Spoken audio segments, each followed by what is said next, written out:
Dans un communiqué publié mercredi 21 mars, la Fédération des entreprises du Congo, FEC, estime que les 7 entreprises minières qui ont quitté cette association et ayant remis en cause le nouveau code minier méconnaissent les intérêts du pays dans lequel elles opèrent.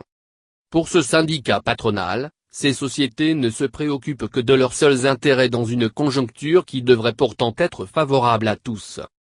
La FEC rappelle d'abord qu'elle est l'objet de vives critiques de la part de ces entreprises depuis l'adoption par le Parlement du projet de loi portant révision du code minier. Ces entreprises accusent la FEC de n'avoir pas joué suffisamment son rôle dans la promotion de leurs intérêts. Le rôle d'un syndicat patronal comme la FEC n'est pas d'être une chambre d'enregistrement et de promotion des desiderata de ses membres, quels qu'ils soient, répond l'organisation.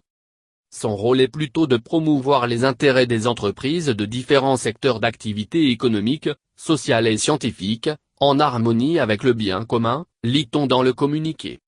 La FEC n'a jamais été et n'a pas vocation à devenir la tête de pont des intérêts particuliers de tel ou tel, quand ceux-ci ne lui semblent pas conformes au bien commun et à l'intérêt supérieur de la nation, renchérit le document.